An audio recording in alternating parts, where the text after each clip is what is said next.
Hola, buenas tardes. Bueno, bienvenidos a la octava quincena del curso, la última quincena del segundo trimestre. Todo va muy rápido, así que vamos a intentar aprovechar al máximo. Por favor, enviad tareas pendientes lo antes posible. Ya sabéis que tenemos exámenes apenas en 2 semanas. Así que os deseo a todos ánimo y mucha suerte para los tiempos que vienen. Espero que sean felices para todos. Vamos a empezar esta octava quincena centrándonos en un apartado que a mí me interesa especialmente, es el apartado relativo a Internet y los new media. Digo que me interesa especialmente porque dediqué algunos años de mi vida a redactar una tesis doctoral que he querido subir. Es este enlace que estoy mostrando en este momento, por si hay algún dato en su redacción que pueda ser de interés, ya que mi tesis trata precisamente sobre cierto tipo de práctica artística propia de Internet en un periodo de notables cambios tecnológicos que se concretan en la transición entre la web 1.0 a la web 2.0. Precisamente buena parte de los contenidos teóricos que vamos a ver hoy en este documento de teoría 8 tratan sobre eso. Y los apartados que componen este bloque de contenidos son una breve historia de Internet, una mención a los diferentes medios, plataformas relativas a la difusión de contenidos, un repaso genérico a lo que llamamos medios de comunicación masivos de ámbito ciudadano y un apartado no menos interesante que hace referencia a la responsabilidad social de los medios. Somos conscientes de que los tiempos que corren, en donde las redes sociales influyen sobremanera en nuestras decisiones casi diarias, necesitan de un control que habría de ser un control democrático, según la propia filosofía de la red, de Internet, pero ya hemos comprobado que determinadas informaciones de carácter personal manipuladas de forma perversa por gobiernos o instituciones o corporaciones privadas pueden someternos al yugo de un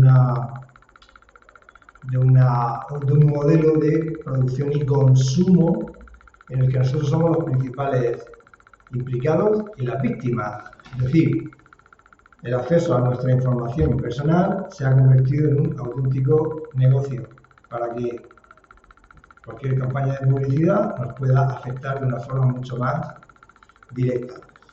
Eso por un lado. Por otro está el problema al acceso a nuestros datos íntimos, personales, de seguridad, económicos, que nos pueden dejar en una situación de total desprotección. Así que sobre todo esto vamos a hablar. Ya tengo el documento abierto, el documento de teoría que tenemos aquí, es este PDF. Y bueno, parece obligado empezar este recorrido por Internet mencionando lo que sería su origen, es el que tenemos señalado aquí en este primer icono. El origen de todo es el proyecto de carácter militar ARPANET. ARPANET es un proyecto que funciona solamente a nivel del Pentágono y algunas instituciones de carácter militar estadounidenses. Hace posible interconectar muy al principio de los años 60 diferentes ordenadores con los cuales es posible compartir información de manera fiable, segura y con mucha rapidez. Este tipo de estructura de red está sujeta a la red telefónica y funciona en un ámbito, vamos a decir, relativamente local, ya que no tiene un carácter expansivo. A finales de esta década, con tecnologías login, va a ser posible enviar mensajes con seguridad entre ordenadores, esto es, entre usuarios. Y se van a empezar a definir las primeras estructuras que van a servir de base para organizar el Internet futuro, ya más bien de cara a la década de 1990. Así que se define muy a principios de 1970 de esta década lo que va a ser el correo electrónico que hoy en día todos utilizamos, y el carácter arroba se incorpora como parte de uno de los caracteres fundamentales que todos utilizamos prácticamente a diario, pues para expresar dominios, etcétera, etcétera. También en esta década, a mediados ya de los 70, es una época, diríamos, de gran desarrollo tecnológico que coincide con una de las grandes crisis del petróleo que va a ralentizar muchísimo el desarrollo de la economía mundial y va a lastrar a muchísimos países, una recesión pues, prácticamente no vista desde los años 30 en Estados Unidos.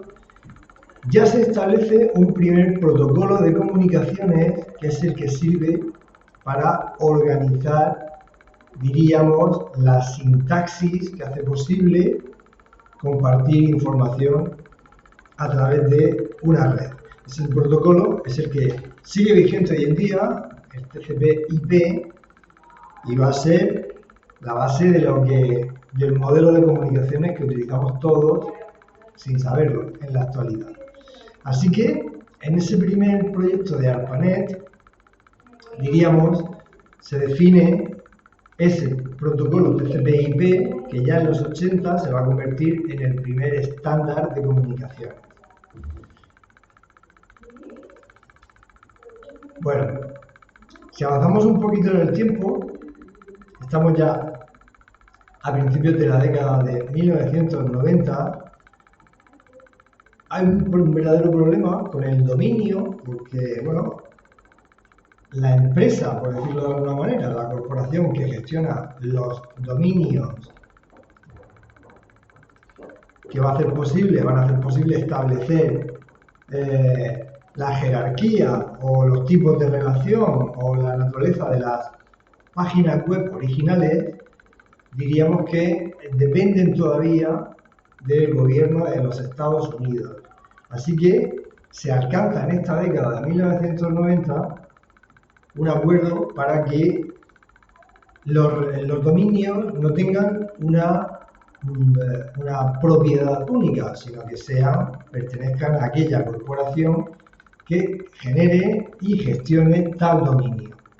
Eso libera muchísimo a Internet del yugo de depender en exclusiva de una corporación estadounidense. Y en ese proceso de crecimiento y desarrollo de la red, que ya empieza a ser global, a mediados de los 90 surge Hotmail, que es el primer servidor de correo electrónico operativo. Yo creo que todos recordamos ese momento mágico en el que abrimos nuestra primera cuenta de Hotmail. Yo es cierto que, bueno, formo parte del mundo Google, diríamos. De hecho, no sé si lo sabéis, pero todas las cuentas de anuncia adulta, tanto las nuestras de profesores como las vuestras de alumnado, están gestionadas por Google. Así que estamos todos, sin quererlo ni beberlo, embarcados en un proyecto con el que tenemos que tener cierta cautela pues para, como decía al principio, no caer en fallas que vulneren nuestra intimidad. Hotmail es anterior a todo este proceso de Google, de hecho Google aún no existe, y en esa misma década surgen los primeros navegadores que hacen posible el acceso, vamos a decir, libre y democrático a la World Wide Web, que es el protocolo estándar según el protocolo de comunicación TCP/IP, que hace posible definir la estructura de las páginas web originales. Son páginas web todavía estáticas, muy precarias, que no permiten la interacción, pero sí que utilizan el recurso básico y fundamental en el que se basa Internet, que es el del hipertexto, lo que hace posible que una única página pueda acceder a infinidad de páginas interconectadas entre sí. Ese es el poder auténtico de Internet. Bueno, se da a conocer el protocolo World Wide Web, que es el que utilizamos actualmente, el WWW. A finales de los 80 se empieza a aumentar la capacidad de transmisión de bits por segundo y va a ser casi llegando al final del siglo XX cuando Google se inaugure como uno de los grandes buscadores de referencia. Va a hacerle competencia a Mosaic y a partir de aquí se van a desarrollar otra serie de motores de búsqueda cada vez más sofisticados, más rápidos, que van a entrar en competencia directa los unos con los otros. Ya se calcula que en el siglo XXI, en el arranque de este nuevo milenio, casi 200 millones de usuarios en todo el mundo operan conectados a Internet.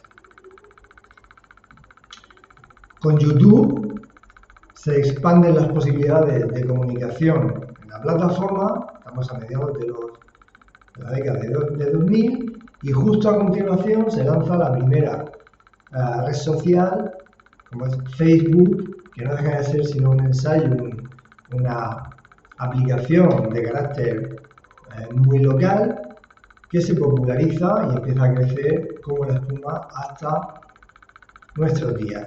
Desde esta década de 2000 hasta el momento, multitud de plataformas, redes sociales, sistemas operativos, buscadores, etcétera, compiten de manera desmesurada por hacerse con el gran pastel planetario que supone gestionar la red de redes. Pero los protocolos originales son los mismos. El protocolo TCP y la estructura de páginas web, World Wide Web, que seguimos utilizando prácticamente sin variación. Así que se establece una categoría, bueno, esta categoría es, vamos a decir, discutible, pero simplifica a las claras bastante bien todo esto que estamos comentando. Una primera época, bueno, la podemos considerar la época de la prehistoria. ¿Qué es esto? Pues es una época de desarrollo de la red de redes que desde ARPANET en los 60 hasta justo la aparición de las web, según las conocemos en la actualidad, vamos a decir hasta este momento, aproximadamente principios de la década de 1990, se establecen las bases de lo que va a ser la red de redes a partir de ese momento. Desde que efectivamente el protocolo de la World Wide Web, la WWW, se pone en marcha en ese año, en el 91, hablamos de una primera generación. Nos referimos a esta generación en términos de web 1.0, en donde la principal característica son las webs de naturaleza estática. Voy a ver si puedo abrir alguna web estática que esté operativa, porque es posible que todavía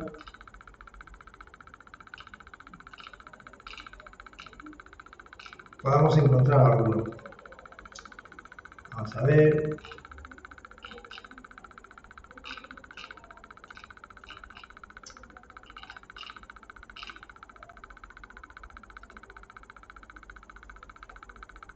Vale, esto que estáis viendo es el ejemplo de una estructura básica de página web de mediados de los 90. En este caso, lleva por título La Velada. Fijaos que se ofrece como si fuese la portada de una revista, podría ser una revista impresa. Voy a minimizar un poquito para que la veamos en conjunto. ¿Vale? El evento, combates, ofrece una cierta interacción, ¿de acuerdo? Aquí, pero si os dais cuenta, se ofrece con una estructura básica en donde no hay animación, en donde no hay una interacción definida tan potente como la que tienen las páginas actuales, sino que se ofrece como una pantalla con capacidad de generar múltiples enlaces. Cada uno de estos enlaces es lo que llamamos un hipertexto. El hipertexto es precisamente aquello que define la potencialidad de Internet. Este es un ejemplo de una página web estática, en donde apenas hay movimiento, todo aparece prácticamente como si fuese una portada impresa, pero trasladada a la pantalla. Es el tipo de página web con el que trabajamos hasta aproximadamente mediados de los 90. Bueno, vuelvo aquí al documento. Precisamente en 2003 se produjo un salto tecnológico coincidiendo con la irrupción de los blogs. Ya hemos comentado en otras sesiones qué es un blog. Sabemos que es un tipo de plataforma similar a una página web en donde podemos compartir información de carácter personal. Evolucionaron de tal manera que le hicieron verdaderamente la competencia a las páginas web, con la diferencia de que un blog es gratuito y una página web normalmente necesita de la contratación de un servicio, de un servidor que aloje precisamente esa página web. También en esa época, a principios de 2003, surgen las primeras redes sociales, nos estamos refiriendo a Facebook y algunas que se han quedado por el camino. Igual los más veteranos recuerdan Twenty, que tuvo un origen muy voluptuoso, creció y se desarrolló muy rápidamente haciendo la competencia prácticamente a Facebook. Fue absorbida parcialmente por Telefónica, la cual compró el 100% de la empresa, pero por razones que no quedan demasiado claras, aquella plataforma, aquella red que competía casi a la par con Facebook, se extinguió. Hablamos de 2015-2016 aproximadamente. Puede ser que alguno de vosotros incluso tuviese una cuenta en Twenty. No confundir con Twitter. Fue una red que surgió simultáneamente, ya más bien en el siglo XXI, y que de igual manera pretendió hacer la competencia a Facebook o Twenty en su momento. Desde 2010 sí que hablamos de un Internet de carácter social, ya que la relación, la interacción, la dependencia se ha hecho notable, de manera que nuestra participación es indispensable para el desarrollo de la propia red. Esos 4 momentos, digamos que definen lo que ha sido la trayectoria precisamente de Internet. En este proceso, si hablamos del primer apartado, de esta prehistoria antes de llegar al tipo de red que hoy en día todos manejamos, pues hacemos referencia al proyecto ARPANET, que pretende la definición de un sistema de comunicación de carácter militar a partir de nodos, que es otro de los elementos claves para entender cómo se organiza Internet, conectados entre sí. Obviamente hablamos de una época con muchísimas limitaciones técnicas todavía. No hemos llegado a la Luna. Fijaos, hasta 9 años después, sabemos que ARPANET se instaura en el 62, todavía faltan 7 años para que el hombre pise la superficie de la Luna. Por tanto, es un tipo de tecnología muy precaria, arcaica, que se va a ver superada por la propia tecnología que desarrolla la NASA para poder a través de los nuevos computadores, controlar las misiones Apolo, ¿no?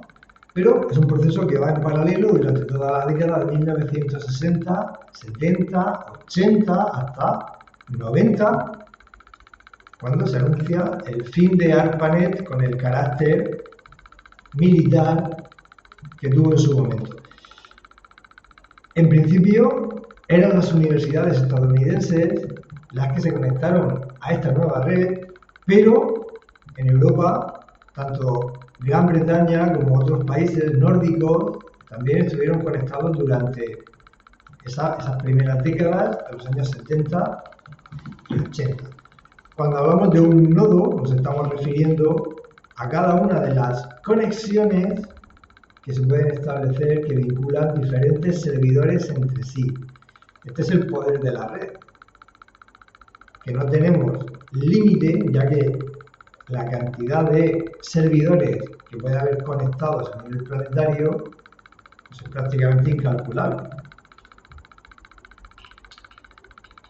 Con la web 1.0, ya estamos aquí en la década prodigiosa de los años 90, España tecnológicamente se va a posicionar a nivel planetario, recordemos, en la década de las Olimpiadas de Barcelona, de la conmemoración del 5º centenario del descubrimiento de América, la exposición universal que se desarrolla en Sevilla, todo eso acontece en España en el año 92. Así que nos tenemos que actualizar tecnológicamente para poder dar cobertura a ese volumen de información que van a exigir, sobre todo los medios de comunicación, que van a venir a cubrir todos esos eventos a nivel planetario. Y efectivamente, España demuestra una capacidad de creación, de innovación, de puesta al día, que ha costado muchísimo esfuerzo, porque en apenas 10 años desde el golpe de Estado de Tejero, del 82, hemos tenido que desarrollar un país que estaba totalmente estancado desde un punto de vista de tecnología, ¿no? Para intentar equipararnos al resto de nuestros convecinos, sobre todo. Así que, ya en el 91, antes de las Olimpiadas de Barcelona, ya tenemos el lenguaje con el que se van a programar las páginas web y que sigue vigente hasta el momento. Es el HTML con el protocolo de World Wide Web, que es el que seguimos manejando todos hoy en día. Se pasa de un texto sin formato al manejo de diferentes tipografías, la inclusión de imágenes, tamaños, etc. Pero en esta época las webs son solamente de lectura, como esa página que acabamos de abrir, que se ofrece como una portada en donde no hay apenas interacción. Los visitantes podían leer, consultar, podíamos clicar en diferentes enlaces que hacían, gracias al hipertexto, posible interconectar diferentes fuentes de información, pero no podíamos interactuar con la página, dejar comentarios, etc. Y aparece, como decíamos antes, Mosaic, que va a ser el primer navegador operativo. A ver si tengo alguna... Vale, a ver una imagen de qué aspecto tenía ese navegador, para que os hagáis una idea de a qué nos estamos refiriendo. Aquí está. Cuando abríamos Mosaic, la estructura de marco, de lo que hoy llamamos una ventana, ya estaba funcionando en algunos sistemas de Apple, que fue uno de los precursores en el uso de las ventanas. Y a partir de aquí se desarrollan páginas con esta estructura, muy literal, a partir de texto, con poquísima interacción, pero con enlaces suficientes que hacen posible el acceso a diferentes fuentes. Esta era la estructura básica de una página del buscador básico Mosaic a principios de los 90.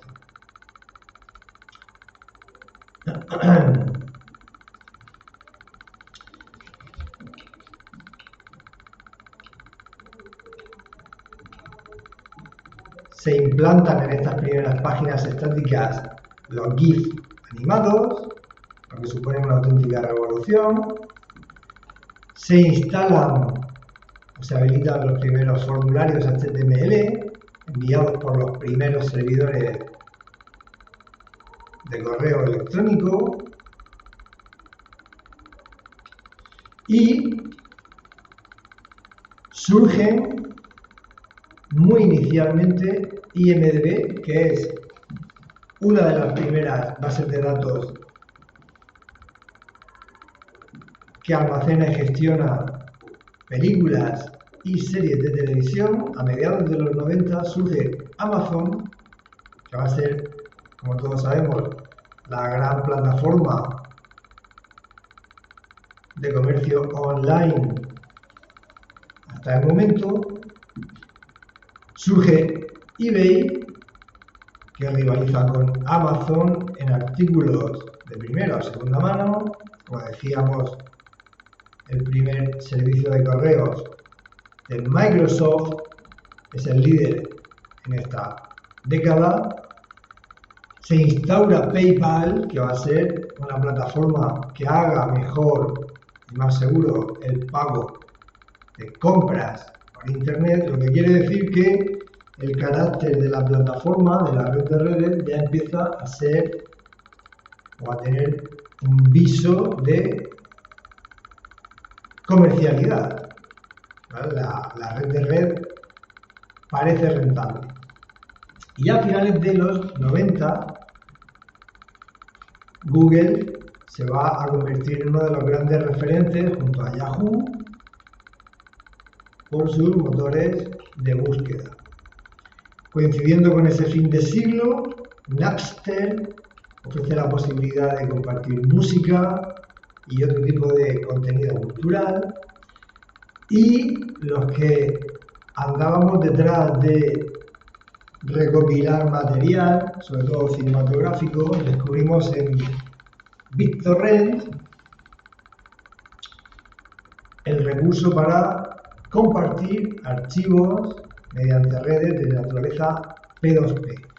BitTorrent hacía posible la descarga,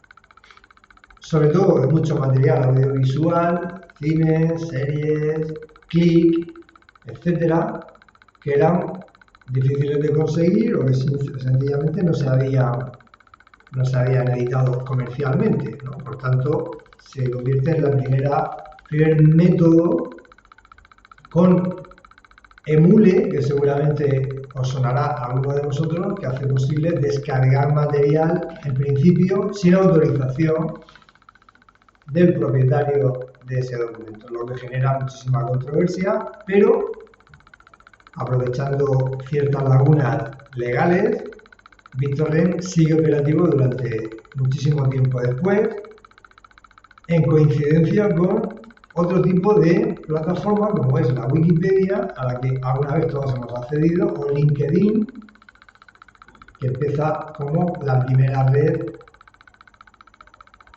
de interconexión en el ámbito de lo profesional. MySpace, también de 2003, se constituye como una nueva red social que compite con Facebook o Twenty, sobre todo en el ámbito de la música o los eventos de naturaleza musical. Y en ese mismo año, iTunes es el primer servicio de compra de contenido cultural audiovisual, música, sobre todo como plataforma propia de Apple. También en este año se implanta Skype, que es uno de los primeros servicios de llamadas mediante voz y vídeo. Los que alguna vez estuvimos viviendo fuera de España, alguna vez utilizamos Skype como forma de comunicación. Bueno, el consorcio, como decía al principio, El consorcio de World Wide Web es el encargado actualmente de gestionar los estándares de la web y también los dominios de la web. Todo eso dependía antes de una corporación localizada en Estados Unidos hasta que se establece como una corporación independiente que hace posible operar con mayor democracia, diríamos. Y ya en 2003 hasta 2010 se establece el modelo productivo 2.0, que trae algunas novedades interesantes. Diríamos que, como todo mercado, Internet también sufrió su propia crisis a principios del siglo XXI. Es la crisis de la burbuja de las .com. Ya sabéis que las .com hacen referencia a un dominio. Va a ser precisamente la antesala de la gran crisis financiera y económica mundial que nos va a arrasar a partir de 2007. Bueno, diríamos que en esa primera burbuja de las .com, un montón de empresas surgidas únicamente para Internet llegan a la bancarrota.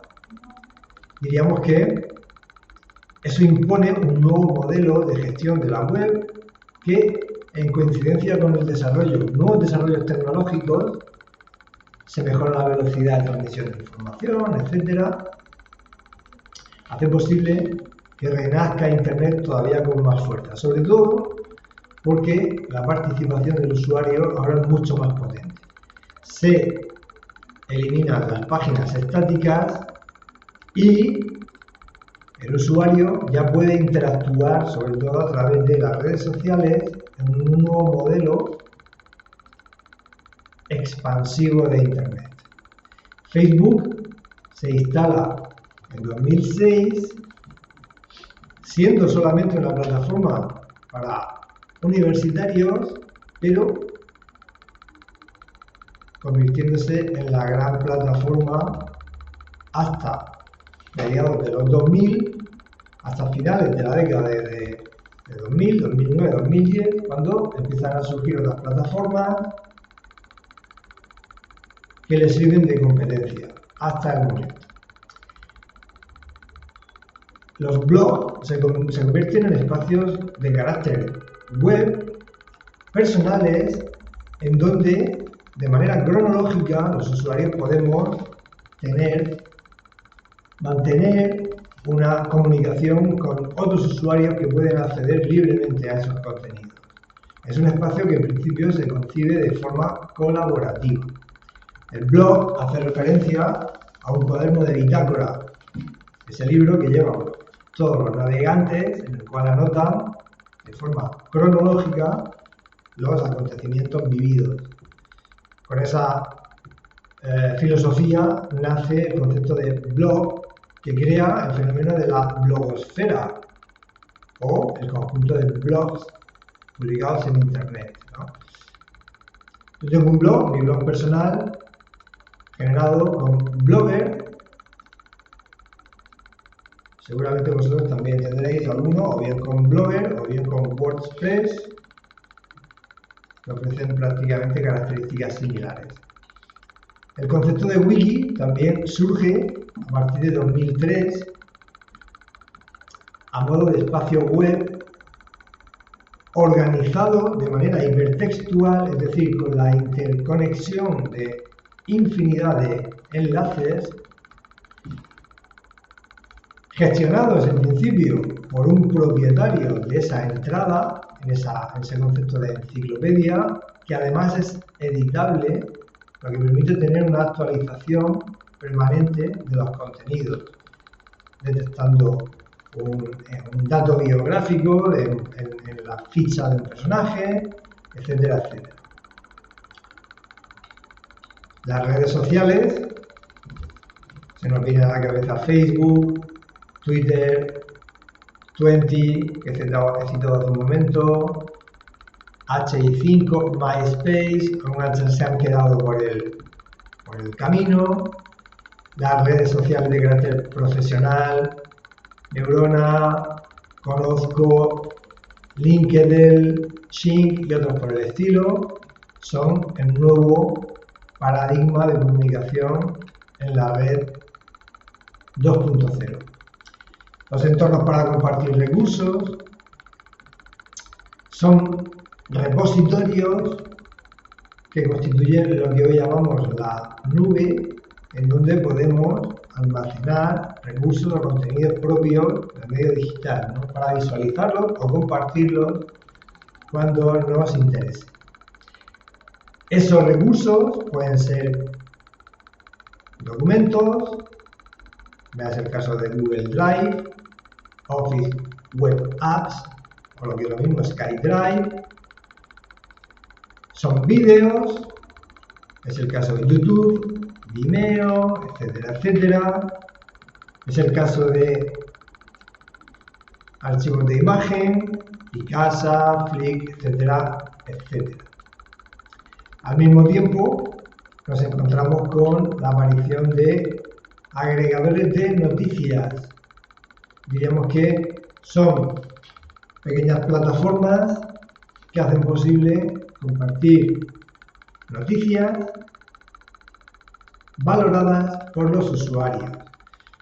Con la aparición de estos nuevos formatos, de estas plataformas, surge el problema de la verificación. Sabéis que es un problema que se ha vuelto a plantear con la llegada, sobre todo de Trump, de nuevo al gobierno de los Estados Unidos. Todos los sistemas de verificación de las plataformas y redes sociales más populares ya no están operativos, lo que quiere decir que el usuario tiene cada vez mayor dificultad a la hora de contrastar información verdadera.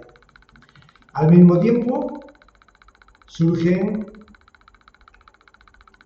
plataformas que hacen posible el puro almacenamiento.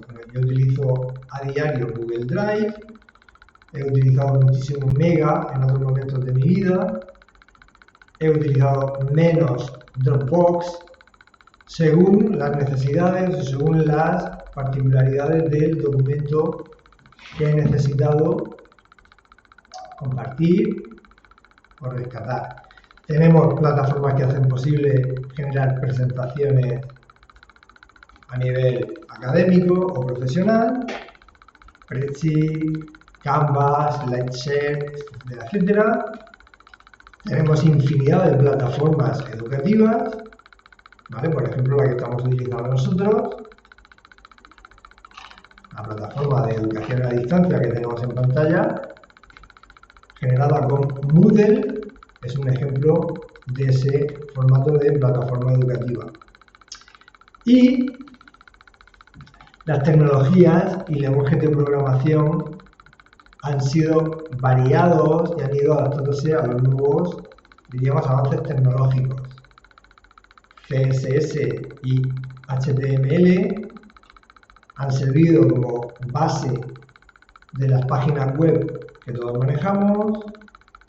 Java hace posible la interacción y el acceder a recursos que agilizan la gestión de las páginas, etcétera, etcétera. Todas estas tecnologías diríamos que han hecho posible que la red tuviese una expansión, vamos a decir, democrática, en tanto en cuanto cualquier persona conectada puede generar su propio contenido mediante un blog, mediante otro tipo de recursos. Pero sabemos que es cierto que todo está condicionado por las grandes corporaciones que han hecho de Internet su medio de vida, por tanto no pueden dejar de mano de los usuarios el 100% del control. Bueno, durante esta primera década de 2000 ya hemos hecho un repaso de todos los servicios que surgen. Desde mediados de 2000, Facebook, Flick, YouTube, las primeras versiones de Google Earth, lo que hoy consideramos, o hoy llamamos Google Maps, Mega o Mega Upload, que con Mega Video fue, o sigue siendo, porque Mega aún está operativo, uno de los grandes servicios que hacían posible compartir audiovisuales, sobre todo mucho cine que circuló de manera, vamos a decir, ilegal a través de estas plataformas, y que además fue cerrado en 2012, Mega Upload, para pasar a llamarse Mega a continuación. Bueno, Twitter, que se ha convertido en una herramienta bastante poderosa, ya lo hemos visto de mano en este momento de Elon Musk. Wikileaks, que es una página en la cual se filtró muchísima información muy reservada de gobiernos como el estadounidense y que llevaron a Julian Assange, su creador y gestor, a ser perseguido durante muchísimos años. De hecho, aún sigue en litigio. Google Street View,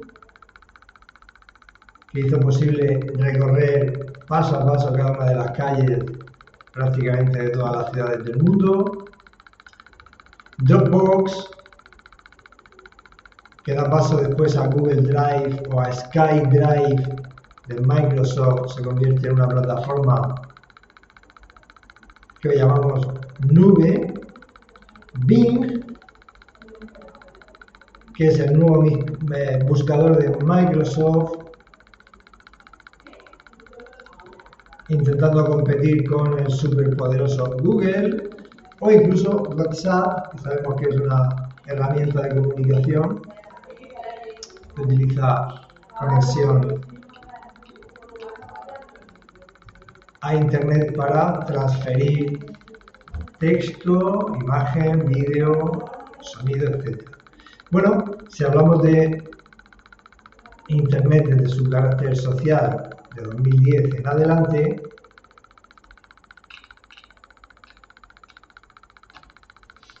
diríamos que podríamos hablar de un desarrollo de este fenómeno de la web 2.0 a una transición que en principio debió llamarse web 2.5 o 3.0, pero que en realidad supone una continuidad en donde la principal novedad es la llamada web semántica, es decir, la web que se basa en manejar conceptos y significados, en donde las nuevas tecnologías de inteligencia artificial están sentando las bases de un tipo de red muchísimo más poderosa, sobre todo porque utilizan métodos de búsqueda y clasificación muy parecidos al del ser humano.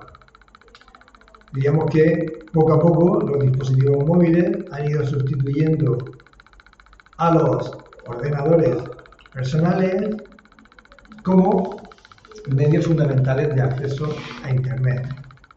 Y estos servicios ya en 2011 arrancan con estas nuevas filosofías, se concretan en el proyecto de Google Plus, en donde Google se atreve con el mundo de las redes sociales, pero es un proyecto que no llega a cuajar. Google todavía no puede hacer la competencia a Facebook o a Instagram. Y como decía antes, por ejemplo, uno de los grandes repositorios muy controvertido desde la década de 2000 es la erupción de Mega,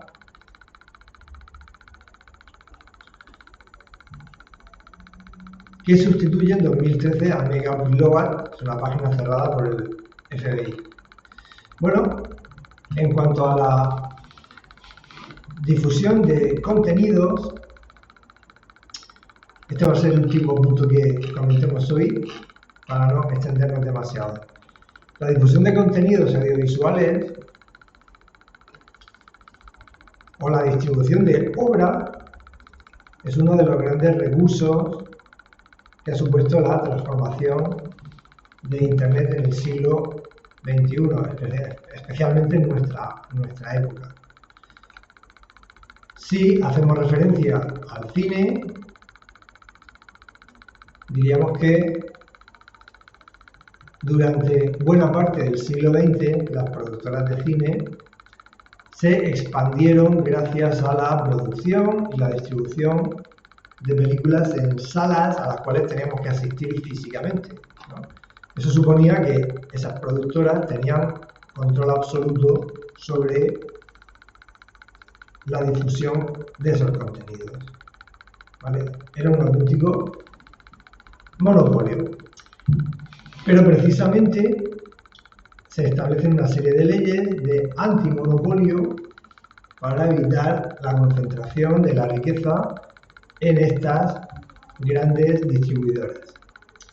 Diríamos que esta lucha contra los monopolios ya existe desde finales del siglo XIX, pero hasta mediados del siglo XX, después de la Segunda Guerra Mundial, no se organiza legalmente la gestión de esas prácticas empresariales totalmente monopolizadoras. Así que las grandes productoras ya no son las que se encargan de la exhibición, sino que venden tantas copias a tantos exhibidores, es decir, a tantos cines, y de esa forma el mercado se va diversificando. Es una fecha en la que producción y exhibición, es decir, la filmación en el cine, diríamos que se separan. Y eso coincide precisamente con el final del cine clásico, ya que la industria del cine pierde poder, se debilita. Coincidiendo a la vez con el fenómeno de la televisión, que supone una competencia directa no con la radio, de quien verdaderamente hereda toda su fuerza, sino compitiendo con el cine. Voy a ver si tengo acceso a este enlace para ver una lista de cabeceras de las que han sido cine clásico.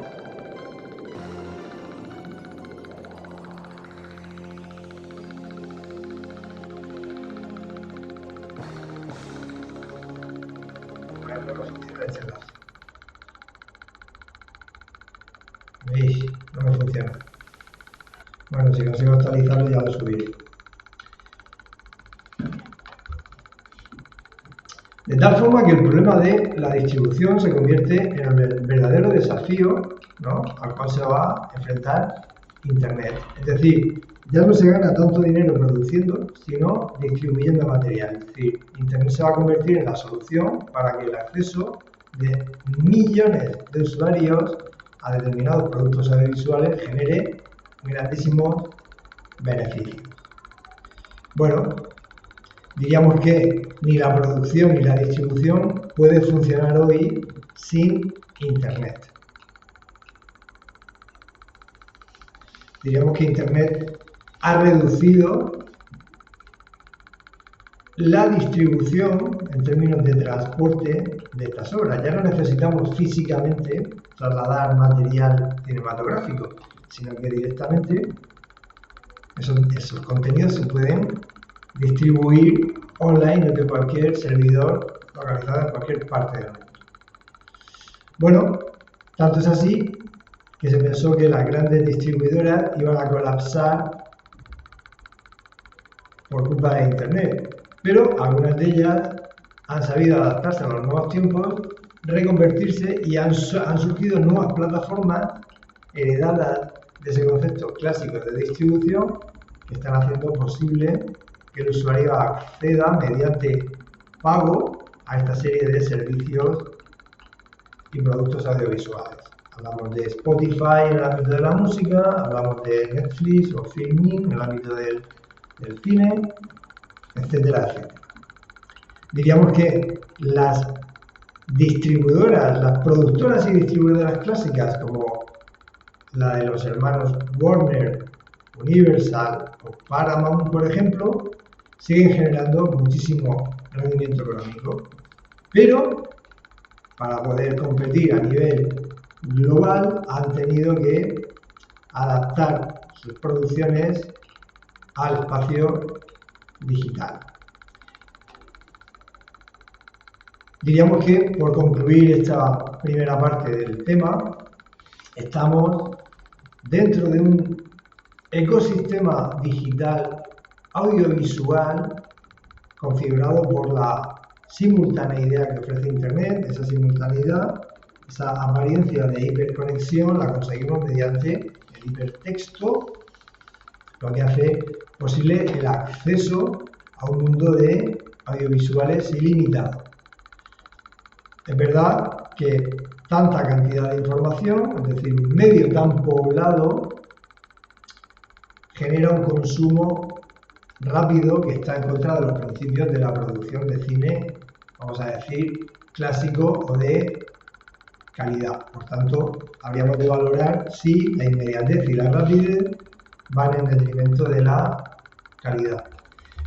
Bien, lo vamos a dejar aquí para que no se haga muy pesada la presentación de hoy. Terminamos la segunda parte de este bloque de contenido la semana que viene y ya planteamos la actividad para esta octava quincena.